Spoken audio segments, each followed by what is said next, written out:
Good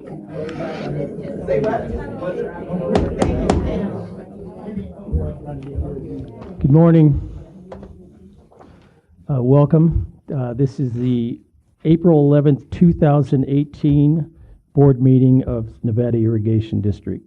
Please join me in the Pledge of Allegiance. Pledge allegiance to the flag of the United States of America and to the republic for which it stands, one nation, under God, indivisible, with liberty and justice for all. Thank you. Before we have public comment, I'd like to mention one item.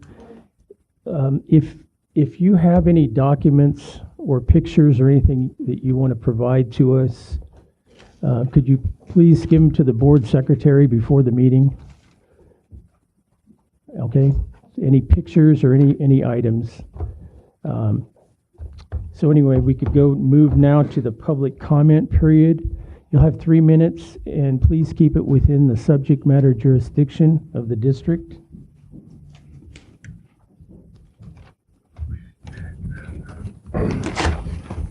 My name is Paul Elmore. I live at 215 Placer Hills Road, where the new dog bar road is going to meet Placer Hills Road. I got to apologize. I had a stroke 3 years ago, and when I get excited, I have trouble talking. Okay, take your time. The wife and I met with the general manager and the senior engineer on June 20th of last year. He said that he would come out to our property and stake exactly where the new road was going to go. Nobody ever showed up, never heard a word. We plan on living in this property till we croak, and we'd like to find out what's going on. You got an award not too long ago about being transparent. I don't think so. Thank you. Thank you. My name is Tim Carson, and we live next to Paul at 21505 Placer Hills Road, which is private road where the proposed relocation of Dog Bar Road would come out.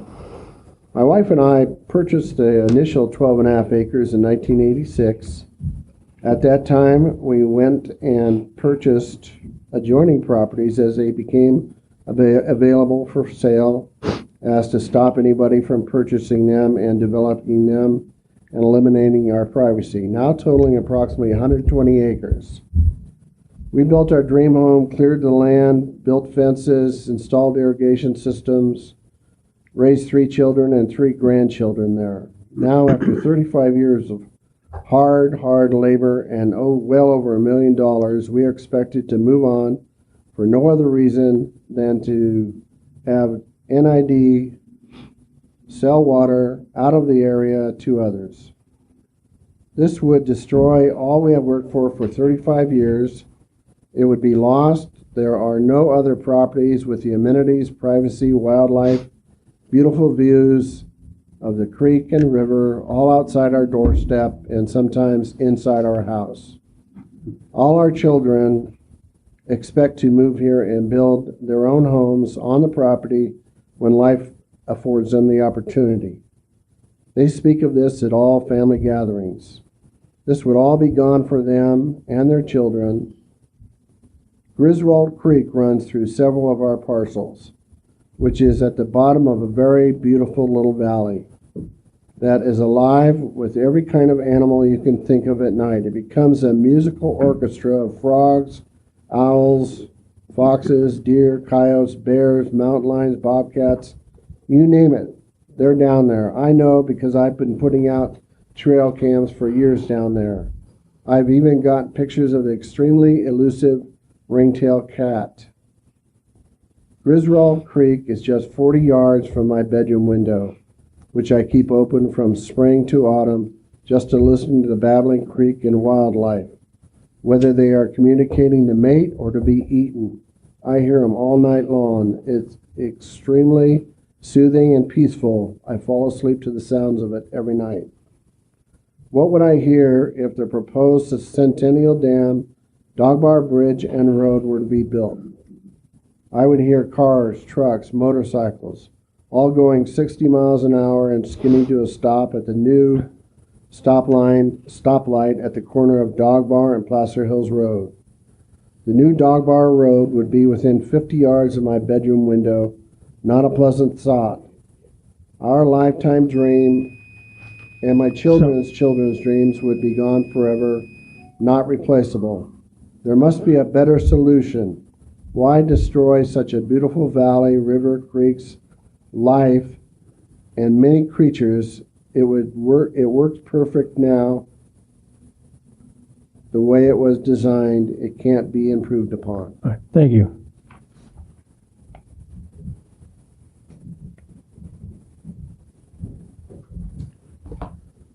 Good morning. Marin Lipowitz, Grass Valley. Anyone who'd like to join me? I pledge allegiance to the earth and all the life it supports, one planet in our care, irreplaceable with sustenance and respect for all.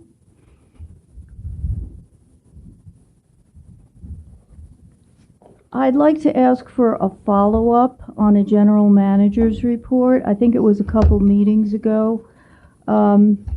It was stated that NID will be starting monthly meetings with Lincoln to explore water needs.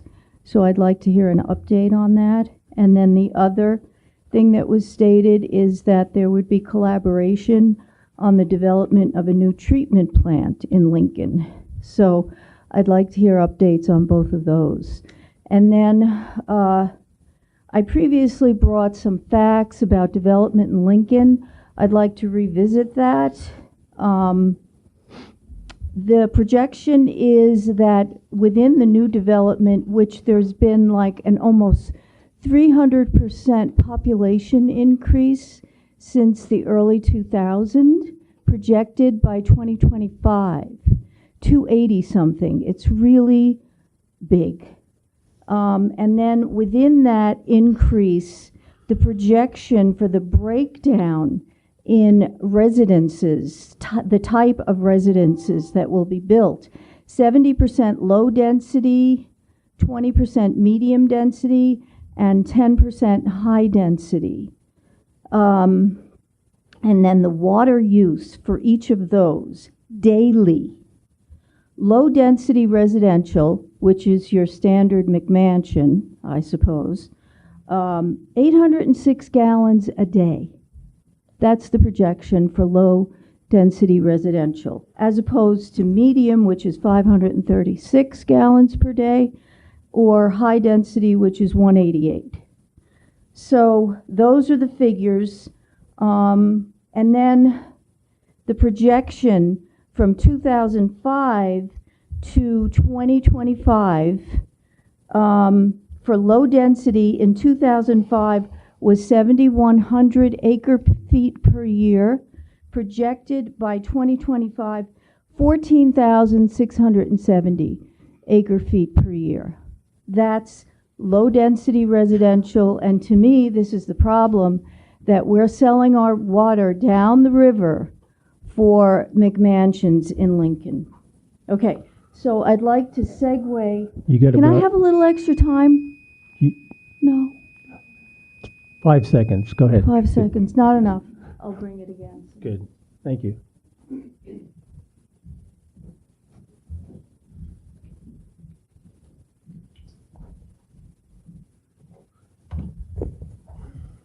Good morning, Board of Directors and employees. I'm Mike Pasner, Indian Springs Organic Farm in Penn Valley. Been farming with NID water for 32 years. The NID Board continues to pursue the never going to happen Centennial Reservoir and Power, the Crap Dam. The Board not allows stakeholders to attend the Vegetation Management Working Group. The Board will not consider rubber tracked excavators with their vegetation management plan. The Board will not do a complete financial analysis of excavators replacing both terrestrial and aquatic herbicides. The Board will not consider aquatic herbicide reduction and terrestrial herbicide reduction at the same time. Yes, they are related and can be reduced in unison. Because the Board continues to pursue the Crap Dam and continues to do a lousy job reducing herbicide use, we must consider changing this board. You guys can make adjustments in the Vegetation Management Working Group that would make it much more effective, open to the stakeholders, and would cover all of the options. And you're not doing it. I do not understand why. I wish we could debate it in this room so that everyone could see how ridiculous this is. Thank you. Thanks, Mike.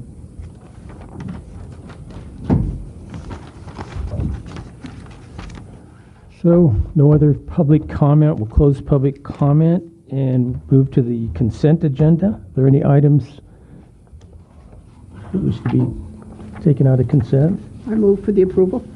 Second? Have a motion and a second. Roll call, please. Division 1. Aye. Division 2. Aye. Division 3. Aye. Division 5. Aye. Division 4. Aye. Next item is general orders surplus water declaration. Mr. Close. Good morning, board, staff, public. Please forgive me a minute here. I'm going to go fire up the slide machine. It's not being good.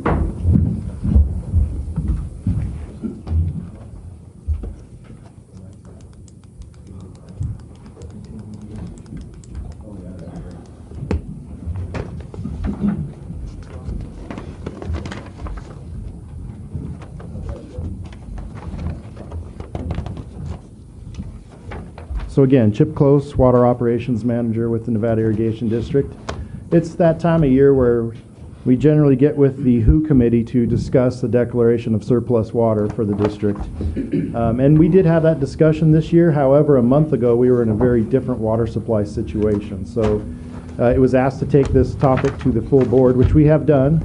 But I'm happy to report things have changed quite drastically, and put together the slides here to show you kind of how things have changed. And we'll start off with the precipitation numbers. This is from our Bowman Lake Precipitation Reporting Station. And for those of you that are not familiar with these slides, I'll give you a brief overview. The blue shaded area, the bottom right corner, is our 131-year average. The blue line that you see there, single line that goes up to 136, that was the 2016-2017 precipitation. Pretty good number there, 136, one of the wettest years on record. And then the red line is the current year at 63.6 inches of precipitation. You can see we have now gone above the average, which is great news. It was a very interesting year, though. It started off like gangbusters back there in October and then went flat. So the district started changing its operation modes into conservation mode and did the best we could to save every drop we could after November and December rolled around, and then February was very dry as well. We are well on our way into a miracle March. Didn't match the miracle March of past, but still it was a gangbuster month. Snow survey. This was one of the reasons we're here at the full board as opposed to doing this at a committee level was the snow survey in March. The beginning of March was very bleak. It was only 27% of average. Not very good, and as we're all aware, we rely on that snowpack that runoff from the snowpack to fill our reservoirs as we go into the summer months. Well, the change, as you can see as we swap back and forth, is pretty substantial. The April 1st snow survey shows 22 inches of water content, which is now 65% of average. So more good news there. NID reservoir storage. Excuse me. Another shining light into why the water storage this year is good is that when we realized this was going to be a very dry winter, as I mentioned, we started conserving, and that has paid off dearly. You can see we're at 248,973 acre feet, which is 136% of average, and in fact is higher than we were at this time last year, which is one of the wettest years on record. So we're going to continue storing as much as possible and in preparation for the coming summer months. The background on the rest of those lines there, the shaded area is our 48-year average. The kind of golden yellow line there is the last 5 years, and then the other two lines are same as the last slide. Now, to determine how much water we're going to have for the summer months, we utilize the Department of Water Resources Bulletin 120 forecast. That's basically where they look at the SNOTEL sites and the snow surveys to come up with an estimate of how much runoff we can expect. This slide has a lot of information on it, but basically as you walk through it from the left to the right, the red line is what we're looking at, the 50% average number. You can see on March 1st, they only expected 41% of average. 13th, they expected 51% of average. Basically, every storm we've had since has raised their estimate, all the way to March 27th, which is at 67% of average. And then they recently updated it just a day or two ago, and it's now at 70%. So DWR is also forecasting much improved runoff conditions. So when we take all that information and we project out how that's going to affect our water supply and storage, you can see the numbers, or the red line there projects where we anticipate we're going to be as we get through the summer months. The reason there's two different lines is one is a 50% exceedance, one is a 90% exceedance. And you can see there's not a lot of difference between the two, and essentially that's because our reservoirs are basically full at this point in time. So if we have extra runoff, it's just going to spill at this point in time. So, all told, April 1st availability for water is in excess of 300,000 acre-feet from all of our available sources. That is normal operations per our drought contingency plan. We have received permission to close the Jackson Meadows spill gates early, and in fact we are doing that today. So that's pretty good. PG&E has now adjusted the allotment of water available to us to say that all contract water will be available to us. So more good news. And carryover storage is estimated to be at 188,000 acre-feet, which is 130% of average. So that's district. Now, when you take the NOAA projections for the 6 to 10 day outlook, it shows a wetter than average for the near term, wetter than average for the 8 to 14 day term, and then the 3 to 4 week experimental outlook. I love that, experimental. Forecast is experimental. It shows equal chances. So good news there. This is the drought monitor that we all got so used to seeing during the really dry years of the past. This was at the beginning of March, and you can see we were in an abnormally dry condition, but with the rains and all that, the drought monitor has been updated and shows we are in normal conditions. And in fact, it's probably going to change in the next week or so to get even more white area in the northern half of California. The 8-station Northern Sierra Index, you can see they're at 37 inches of rain. They have not eclipsed the average yet, but still a marked improvement over where we were just a month ago. Term 91 curtailment. So this is a monitoring of the Delta system, and basically what you see there is the blue line is current flows in the Delta system, and the dotted line along with the pink below it, that is when the Delta system is no longer in excess. In other words, they're importing water to keep the system flowing. When they do that, they generally put some conditions on water rights, and folks who have a term 91 curtailment in their water right basically have to stop capturing water and let it pass. You can see there that we're not even close, and the recent storms have really helped the situation in the Delta, and hopefully that blue line will stay above the dotted black line throughout the summer, or at least well into the summer. Statewide, the conditions are virtually the same as NID's. It hasn't been a gangbuster winter. In fact, it looks like it's going to end up being fairly average, but the reservoirs statewide are in very, very good shape. Most all are at or above 100%, with the exception of Oroville. In Oroville, as we all know, they dropped drastically to do the dam repairs. But even Oroville has rebounded substantially in the last month. We're now up to 81%. So in summary, district's availability is in excess of 300,000 acre-feet. We have very good carryover estimate. Precipitation has made a marked improvement. Snowpack is now above 60%, and statewide reservoirs are full, and so staff is recommending a declaration of surplus. And I will answer questions. Are there any questions? The board? Comments? I think it's several. Off the top of my head, how much water is available from PG&E? Per the contracts, 54,000 acre feet. And what do we anticipate needing? At this point, hopefully none. Okay. In fact, the forecasts you saw on the slides there do not include the PG&E water, purchase of any PG&E water. It's just what our own storage supplies give us. Thank you. I've had several questions about what surplus means. Does surplus mean that we sell out of district is one of them? Yes.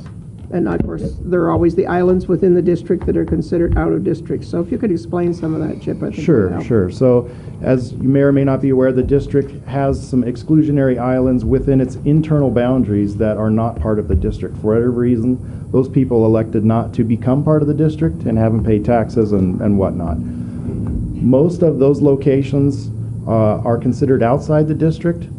Some of them are covered by a railroad commission order, okay, which is some underlying land and water right legal obligations. So on those that are under the RCO, the district has an obligation to feed them, and we do.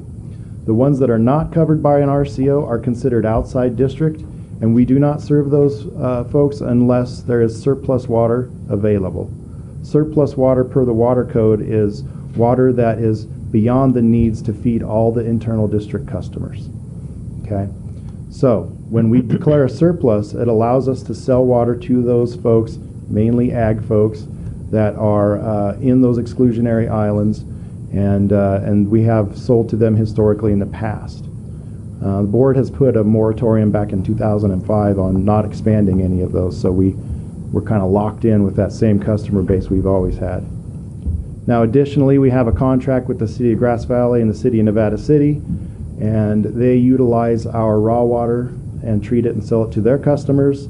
They are not in the district's boundaries, and therefore they utilize surplus water as well. And it is in their contract that they are only available, they only can avail themselves of NID water if surplus declaration is made. Both Nevada City and Grass Valley are outside the district? That's correct. Except for some areas. There are some areas. Yeah, there's Yes. small areas where, Thank you. There are including some where I live, overlap, yes. absolutely. Yeah. Right around. Thanks. And that is all delineated within a water service agreement between the city and NID.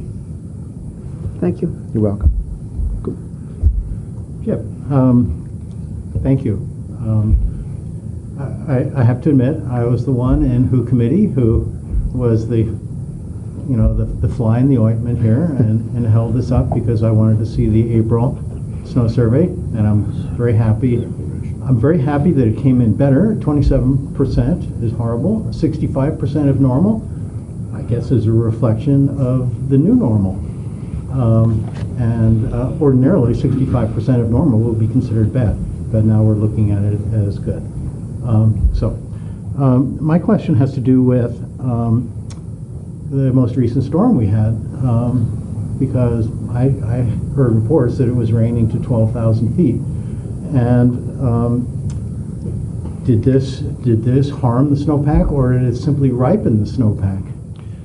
Obviously, it did a little bit of both. The lower elevation snowpack, there wasn't enough to absorb the rains that fell on it, and so it melted and ran off. But at the higher elevations, it was a very dry, light snow with the rain on top of it, just acted like a giant sponge and sucked up a lot of that rainfall. So it didn't completely wipe out the snowpack. In fact, it just added the water content to it.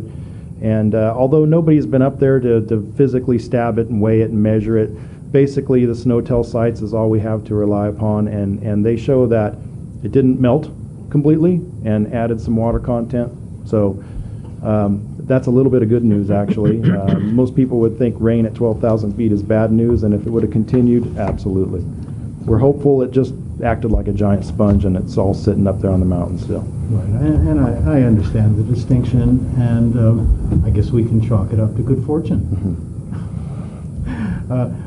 I guess my only comment would be that planning for the future, we cannot really count on good fortune every year. Fair enough. Any other questions, sir?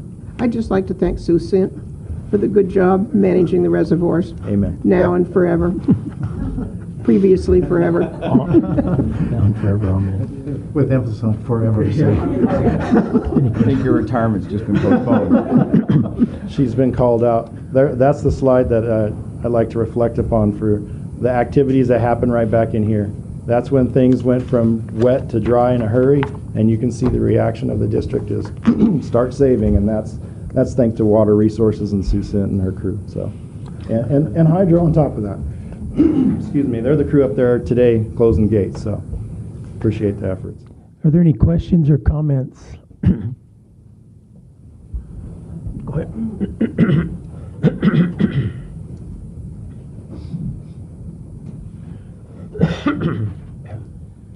I think that that's great news for the wonderful bounty of water that we've had. Oh, Diana Suarez, Colfax, California. Thank you. Mike, I remember when you guys rolled out your Centennial Reservoir Crap Dam project, that it was concern for the diminishing snowpack and the drought that's coming, and it seems like it was played pretty heavily. Oh my God, we're going to run out of water. You're threatened, your life is threatened. The ag customers seem to feel very strongly that their future is threatened, their businesses is threatened, and I think you guys have been drumming this story for a long time now, ever since the drought, and it's changed people inside where they're willing to take a populated watershed and destroy homes and lives because they're afraid that they might run out of water. And now we're faced with this surplus water declaration. Yes, there's less snowpack, but there's also the same amount of extra surplus water. And I think what is most apparent with climate change is we really don't know what it's going to be. We really don't know how the seasons are going to go. The models are inaccurate, and it's because of the extremes in weather that we're facing. So rather than beat the drum and then continue to do it, even in the face of surplus water, in order to justify this dam, I think we should step back and say, you know what, we really don't know. We need to diversify our water sources and create the healthiest watershed we can into the future for future decision makers that can look at things with fresh eyes. It seems like there's a little tunnel vision going on this board toward, well, we have to have the infrastructure and we'll do it because we can, and we don't care about the Tim Carsons and the other people of this world who've built their lives over there. And apparently there's some kind of miss where you don't see them as you. The people in this community don't see the people across the river who live in a community over there in a populated watershed as them. You know, our schools are on those two roads. Do we want to make a thoroughfare? There's a big outcry about widening 174. Well, there's Crowther Road and there's Weimar Crossroads. There's people there. It looks like 174 by Union Hill School, and it clogs up just like 174 by Union Hill School with people and their children and their life in their rural community. And the heartlessness of this board and this community toward their neighbors across the river. I mean, it's enough to do it where there's just animals and trees that are going to be inundated, but these are people and people's lives. And here we are looking at surplus water, yet this board can continue to justify a dam that will destroy people's lives and the economy of Colfax, which will affect the economy of Nevada County, because a whole lot of us come over here and spend our money, and that won't be happening anymore. So I would like to encourage you guys to take a bigger picture of things and understand that it affects human beings and people that live over there. And they're just like the people over here. Thank you. Ms. Suarez, Thank you. we're in open dialogue. This is a agendized. This is an open topic, isn't it? Yeah. Yeah, but we don't. That's the difference. This isn't public comment. I don't know if you want to address her. Maybe just address. Will there be another drought? It's uncertain because obviously everything's, probably. And if you put all the water in the aquifer under Lincoln that's spilling out, there's going to be a nice little pile of groundwater there in the valley. And if you hold back the water, maybe you guys will have more because you don't have to send it down there because of the groundwater in Lincoln. Okay. Any other questions? No. I think there will be Thank- another drought. I'm native Californian. There's always been I'm droughts. a native There will be Californian droughts. too. You do things proactively is what we're trying to do. Well, you know what? We're We not could gonna also, just put it off to the future boards, who then will go, shit, why didn't we do this 10 years ago? well, maybe the future boards will have better preparation and a more holistic view of how the whole water cycle works, rather than, let's make up another bucket Bucket. Okay. in Thank between you. two existing buckets. Another bucket. Yes, ma'am. Is there anybody else?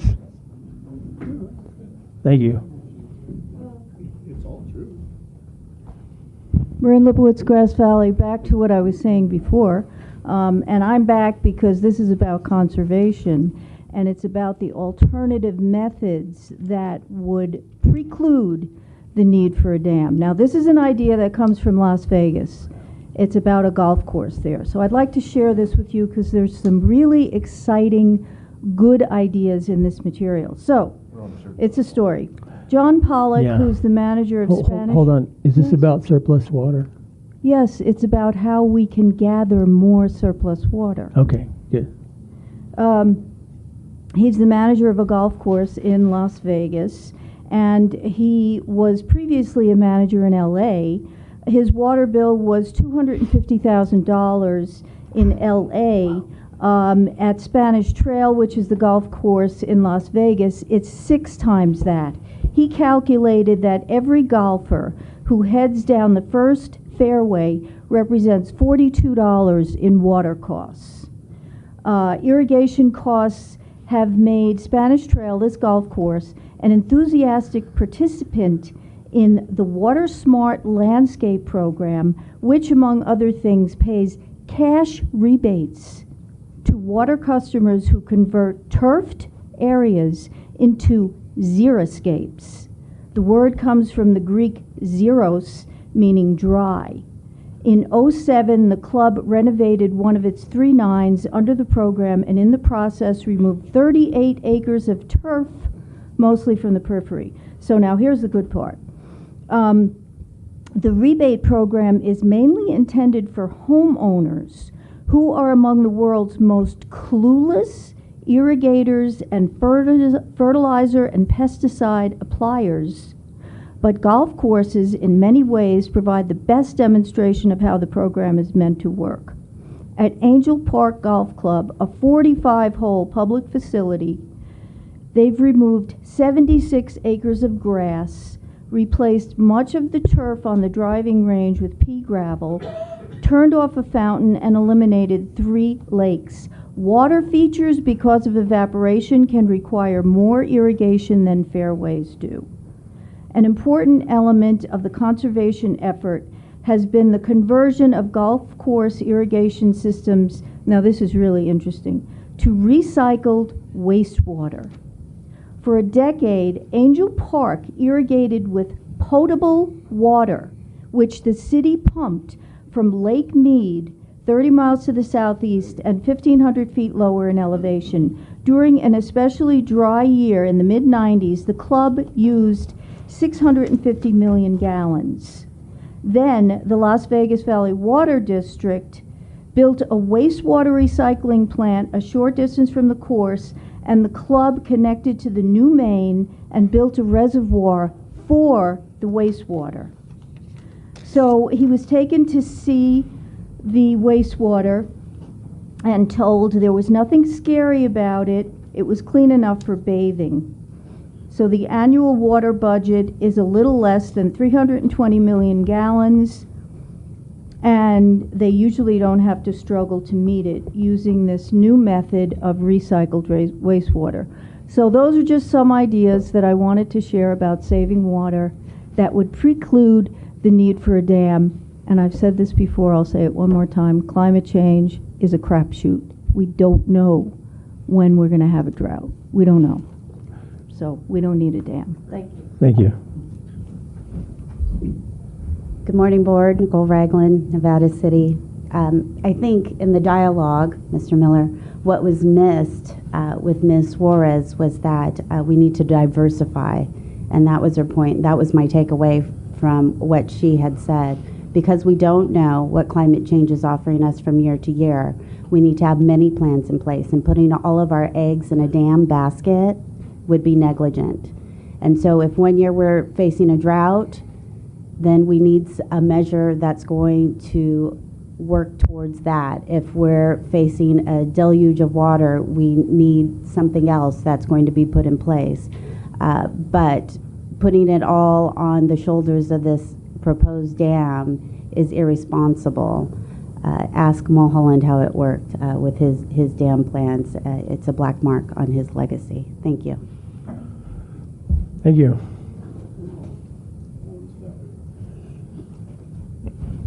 Good morning. My name is Lindsay Fitzgerald, and I just moved back to Northern California. I'm a Northern California native. I spent the last year of my life living in Patagonia, Chilean Patagonia, and being pretty active within what's going on with the rivers and the dam projects that are being proposed down there. It seems as though the general consensus of human beings that live locally where dams are being proposed is that they don't want them. I don't claim to be an expert. I don't claim to even know all that much about the logistics of water.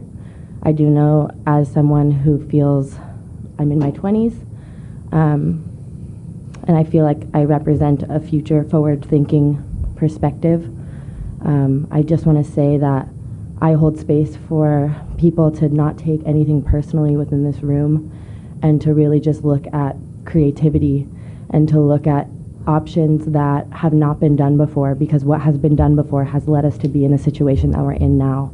And I think that's why things like proposed dams, doing more dams and more dams and more dams, is only going to lead us to the same conclusion each time.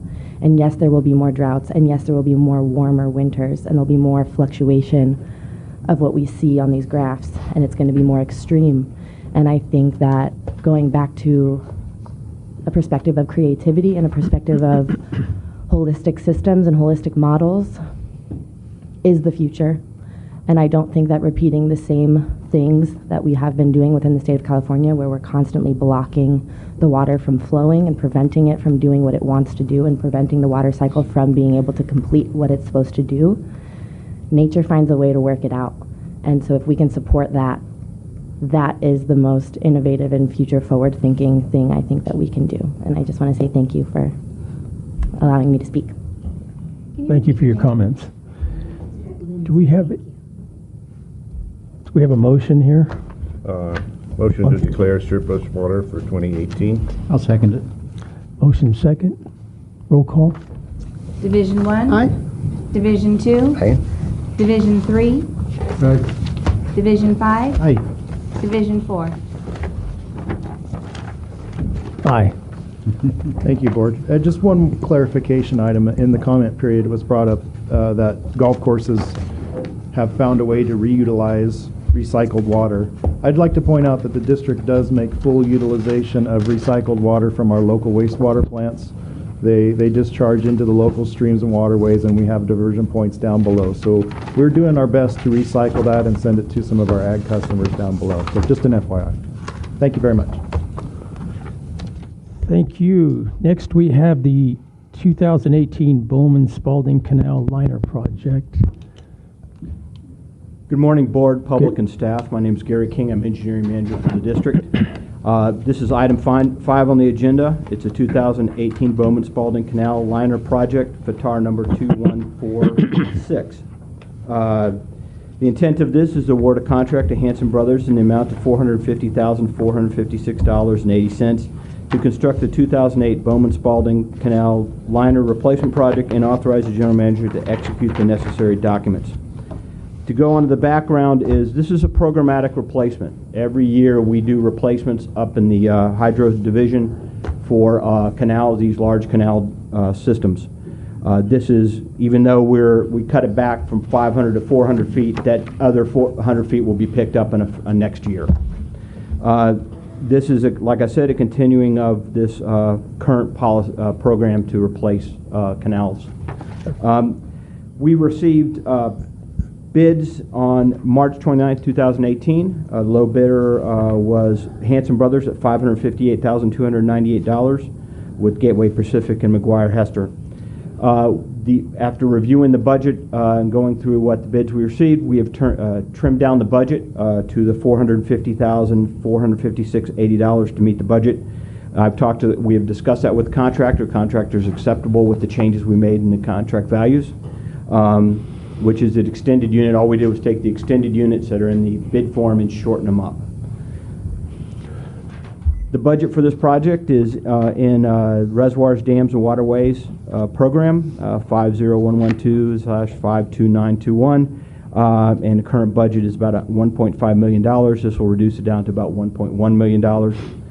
Just to kind of give you insight about the budget and the cost we're seeing, the ENR, which is where we track on cost of construction, recently had a 10.2% increase in rebar.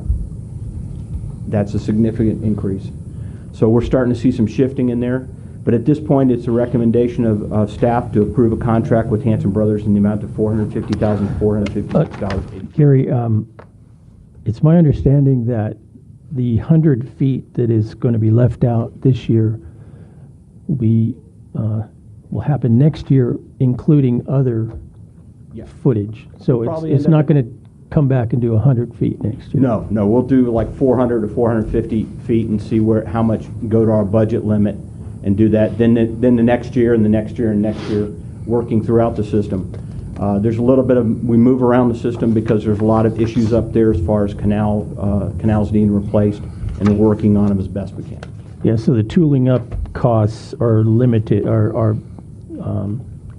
the tooling up costs are not going to be as much as if you were to add another 400 with the 100.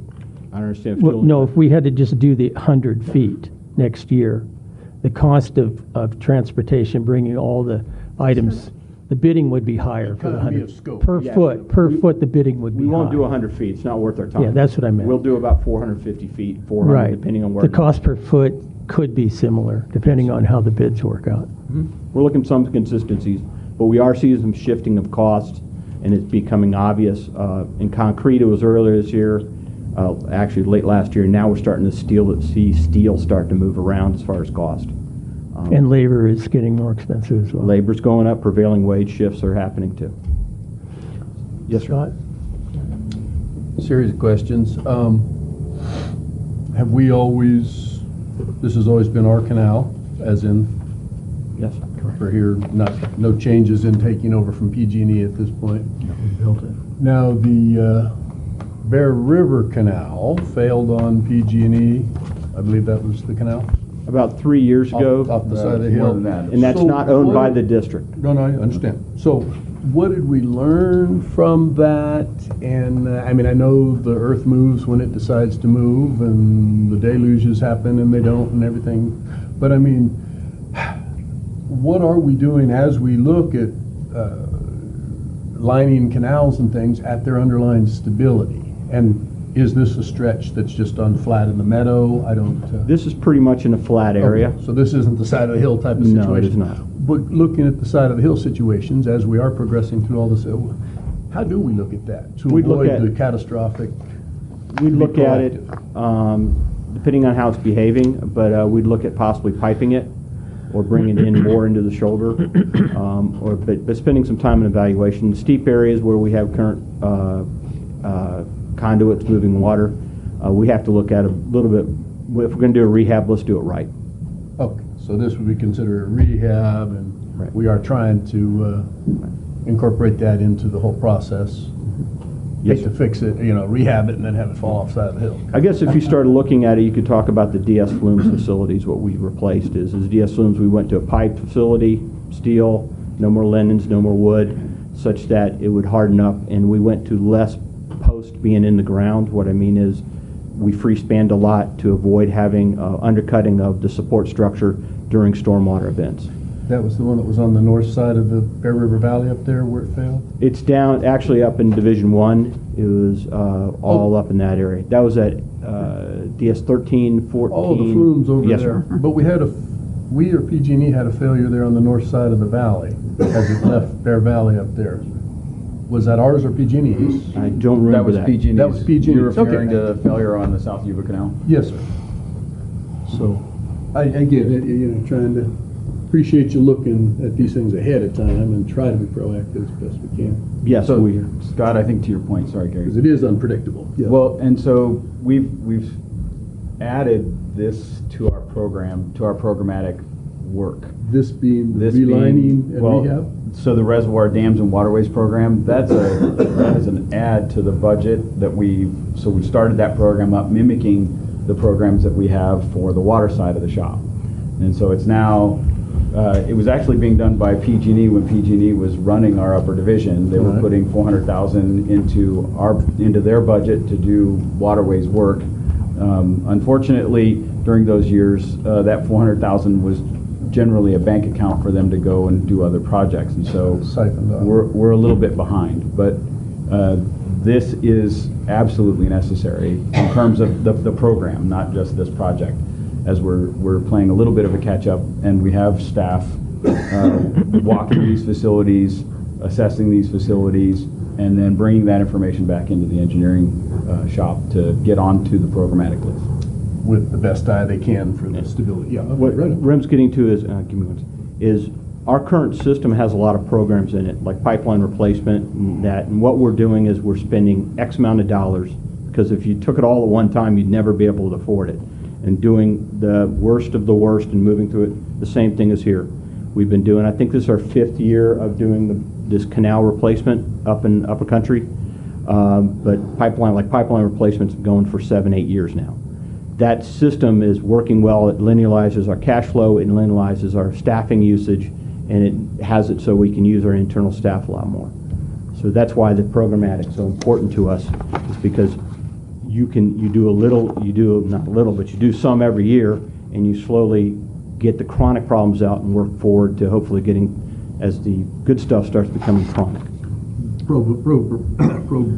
Programmatic being the red pins that Brian Powell was putting in for the distribution lines. Yes. There were problematic areas, we'd address those first. Okay. No, Brian identifies those, and that's what we work on for pipeline replacements. I like the answer. Very good, sir. Yes, sir. At $100,000 per 100 feet, this is a fairly expensive undertaking. Yeah. As you well know, we operate about 450 miles of canals. We have been roundly criticized in the past for not encasing and tightening our system. Do you have any idea what it would cost to actually encase the system? I'd rather not quote that in public because it's differing sizes. I understand. One canal cannot be compared to another. The Bowman Spalding is a mainline canal, is probably more expensive per foot, and the rationale for encasing that is different than encasing the farm canal down in Smartville. I don't have those numbers in my head. We can do some looking at it, but 450 miles is a long distance. It's like here to L.A. or right below L.A. laying pipe. It's a long distance, and so it's an expensive undertaking. L.A. is actually about 300 miles, about San Diego. Now the budgetary impact of doing this is out of our regular budget. This comes from ratepayers, and it basically is a maintenance function. It's not a capital improvement function. The question you have is whether this money's coming out of hydroelectric. Yeah. It's coming out of hydro. Okay, so because this is it's an upper division, and we are lining the canal. We're not encasing the canal. I understand, but if you were to do this kind of work in the lower division, that would be more of a maintenance function. No, this is still maintenance. Yeah, this is capital. Yeah. Okay. To kind of give you an idea of the cost, but it's a daunting task. The bottom of the canal is 16 feet wide. It goes up at a 45 degree up close to 9 feet. It's a big piece of facility. It moves a lot of water, and it takes a beating all year round through ice, snow, and everything else. So at this point, It's a recommendation of staff to approve a contract with Hanson Brothers in the amount of $450,456. Oh, really? We'll stop grandstanding. No, it's all good. 360 miles Sacramento to Santa Barbara, 500 to LA. I used to go to school in Santa Barbara, so 360 miles. Basically, it's Bay like area down there. How many? If you thought about it, if you did 50 miles an hour, it takes you 10 hours to get to LA. Sammy We don't Hagar, lay pipe that quick. 1977, baby. I can't drive. How many more, is there a guesstimate of how many more feet there are remaining to be done on this particular It canal? will be a continuous project from now, and as long as we keep frugal on doing it every year. It will. What will happen is As long as Keene will pay for it. yeah. What you need, the average lifespan of one of these canals, you estimate somewhere about 50 to 60 years. Okay, so we're only doing 400 feet, and Keene, what have we got? 13 miles. We've got probably about that much. By the time we get done, get halfway done, we'll have to be back, or hopefully not back at our current construction. So it's kind of like painting the Golden Gate Bridge. Yes, it is. Yeah. That's a very good analysis. Everybody likes the Golden Gate Bridge. I do too. Any other questions on the board? Public comment? Any public comment on this item? All right. Motion to award a contract with Hanson Brothers Enterprises Incorporated in the amount of $450,456.80 to construct the 2018 Bowman-Spalding Canal Liner Replacement Project and authorize the general manager to execute the necessary documents. Second. We have a motion and a second. Roll call, please. Division 1. Aye. Division 2. Aye. Division 3. Aye. Division 5. Aye. Division 4. Aye. Motion passed. General Manager's report. Good morning, General Manager. staff and Please. public. It's my pleasure to update you on a few things. I don't have to update you on our water supply this morning. As Mr. Close has taken care of that. A few items. It was my pleasure and a number of our senior staff's pleasure to judge the engineering tables at the STEAM Expo over at the fairgrounds last weekend. It was a lot of fun to see Little Minds' thoughts about how they are going to build a box for batteries and go through those projects. So that was a lot of fun. The engineering staff received AB 52 training. That's the cultural resources regulations around CEQA. So I think that was very helpful for us. It's unfortunate. We didn't receive the DPR grant. We kind of knew that was coming, but we're still moving forward with the IPM project. It'll just be a little bit less than it was than we had hoped for. We continue to work. Sorry, IPM? the integrated pest management. So our study of other herbicides or organic herbicides. So who didn't we get granted? The Department of Pesticide Oh, there's the P. Regulation. So DPR, they had a grant process. We had applied for a $300,000 grant. We made the first list, we made the second list, but we didn't make the grant. So our commitment is to still do the project, but we just don't have all the resources to do everything all at once. So we've started the project at one site as opposed to 3 sites, but we're continuing to move this process forward. We continue to work with. Yes, sir. Could you expand on what is the integrated pesticide management? You're saying we're doing things. What are Right. we comparing? So we're comparing. I'm not at the 10 agents the terrestrial vegetation management agents. We're also using 2 physical controls. One is a steam machine, which rides along, cooks the vegetation, and then a braider. So it's essentially it is a sandblaster that uses crushed walnut shells to sandblast the vegetation into non-existence. So we've put out the first 10 plots and are now monitoring those plots on a 7-day cycle to determine if they're effective. And then we're also counting the species that are in each plot. And then as we decide the efficacy of each, if certain ones fall off, then we'll look to add other ones that are currently in common use. It's interesting because as soon as Placer County and Nevada County heard about what we're doing, they now are watching what we're doing because they're interested not only in letting people know about these products, but also their road crews are spraying all over the place, and so this is an opportunity for them to look at these sprays. And yes, sir. Is there a causticness to the walnut shell? I mean, I know certain plants don't grow under an oak because Right. there's a causticness. So they just random that they're choosing the walnut, or does it have its own? I don't know the answer to that It was question. given. Okay, I just carry it. A natural way to go. So this is the workshop. The working group has been working on this, and This is that thing. it's Okay. publicly being worked on in the M&R committee. So, Okay. Huh, interesting. caustic nature of walnuts. Okay, well, we'll work on that. I don't know that answer. Should I answer? Walnuts are a waste product in the valley, huge waste product, they have to get rid of them. Right. So they're easily available, they've tried making energy out of them at UC Davis. They do have an acidic effect. Some sort. That's Not what's. huge, but some. Okay, that's a little bit of causticness in addition to the pulverizing aspect of it. Would make sense. The active component in the relationship is they are allopathic. Okay. Okay. Other items? Yeah, other items. Go Okay. ahead, please. It's all right. It was interesting. Sorry, bumped me. You messed up my flow, man. It's all right. All right. So You know me, I always got to talk. You were at Walnuts. Oh, so don't we'll get be caustic on me, my friend. at the engineering committee. We'll be reviewing the BEP matrix to discuss the weaving of the fire protection into that process. We're also we're engaged in cut and cover, laying pipe on Rattlesnake Road, and we have finished paving for the pipeline at Shale Ridge.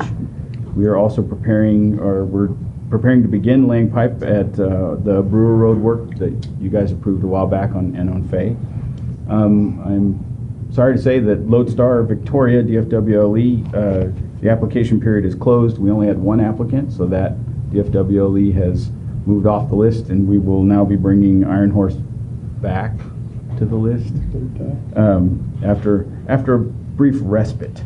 Newtown Canal, the consultant has made their recommendations to final. We will be bringing that back to engineering committee to discuss some county issues. The county is reluctant to work on some of the improvements that are recommended, so we're going to need to work with them to try to come to some level of resolution. We are going to expand our site phase 2 redesign for the building, and the idea is to relocate the boardroom away from staff offices into a place where the public comes directly into the boardroom and not through staff work areas to get to the boardroom. So that'll also be something we're working on as part of the redesign for this main building. Orchard Springs trusses are installed, and that project's moving forward. And then we are starting the RFP for the Elizabeth George to Lake Wildwood pipeline CEQA. Thank you very much. Okay, thank you. Not today, right now. You can do it in the next public comment meeting. Or a letter. You could send a letter to us. Okay. Board of Directors items reports. Start with you, Director Wilcox. Well, this is a little bit off topic, but I would just like to mention that yesterday was a landmark day in the annals of California water history. The Metropolitan Water District of Southern California approved basically paying the lion's share of the twin tunnels. So we're off to the races. We'll see. Consent. Director Miller. Yes, thank you. Last week I visited the test site for the various herbicides that are being used to determine what might be a substitute for Roundup. And yesterday I went to a Mountain Counties Water Resources meeting organized to provide information on a new water bond that's coming up. In fact, there are two, which is very confusing. And if you want to spend some time online, you won't have the answers. And I don't have them either. But we're being asked to support a bond for $8.877 billion that will be on the fall ballot, the November ballot. Water Supply and Quality Act of 2018. There's a big emphasis on watershed restoration, meadow recovery, sustainable groundwater program. There is money specifically to Sierra Nevada Conservancy and to resource conservation districts. It is supported by Aqua. Signatures are being gathered now to be sure it's on the ballot. Another speaker was Jerry Merrill, who used to work for Department of Water Resources as Deputy Secretary of the Natural Resources Agency, and also Bruce Lundberg, who's chair of Northern California Water Agency. Interesting to see somebody in private business supporting this. One of Bryce's comments, and this was sort of aside, is that we spend so much time getting flow for fish, but we should be looking at habitat in other ways and not just water flow. That is the demand that's often put on us environmentally, but we need to broaden that viewpoint. So I think we're going to be asked to do a letter. It'll come formally to the general manager. And other than that, there is a meeting on Friday that I'm not going to be able to go to at Mountain Counties. It's in Placerville, and the subject is, has the state gone too far? And it's a briefing by Mountain Counties. Subtitles: water rights, curtailment cases, Bay Delta Water Quality Control Plan, waste and unreasonable use, and water transfers. So it's presented by a group of attorneys, and starts at 9 and lasts till 11:45. If you need more information, I have it. Thank you. Boots Johnson writes a fishing column for the Territorial Dispatch, and a couple of weeks ago he wrote an article about the Department of Fish and Wildlife introducing 29,000 steelhead smolts, fingerlings, into a branch of the Sacramento River, and he said the striped bass showed up immediately and followed the steelhead fingerlings downriver. And the question is, how far did they follow them? Till they were all gone. Yes. Right into their stomach. Thank you. I too visited the integrated pest management site, and I think it's important, and I've always felt it important, that we could move towards a better solution to the weed control that we have. And I know that it's been mentioned here many times, and we are moving in that direction. I think it's best that we try and find a substitute for Roundup. I don't particularly use Roundup. I've never used it, and I would like to find a solution. But this is a water district, and we have a lot of canals to take care of, and I'd like to see if we could at least minimize the use. And I think this test plot is a step in that direction. It looks like it's a very organized. It reminds me of the test plots I used to see it for the University of California, Davis, for wheat and corn and other various products. So, we are moving in the right direction, and I hope we can find some solution, because, it might not be perfect, but I think we could probably alleviate some of it, at least to begin with. So that's all I have for this time. And next, I think we have item 6, which is Local Agency Formation Committee, LAFCO. It's an election ballot. And we have 2 nominees, Patricia Nelson and Nick Wilcox. Motion to nominate Nick to the position. Second. Roll call, please. Division 1? Just a second, Aye. just for clarity, I'm sorry to interrupt. Okay. That was a motion to nominate. You're, I believe, casting To votes. vote for. Oh, Is that, okay. okay. Good. Yep. Sorry. Division 1? Aye. Division 2? Aye. Division 3? Aye. Division 5? Abstain. Division 4? Aye. Motion passed. Next, we have closed session. Are there any public comments for items in closed session? No such, so we'll move to closed session, and I'll report out after closed session. Thank you. After 10.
This time I'd like to close closed and open open. I'm going to defer to Mr. Cooper.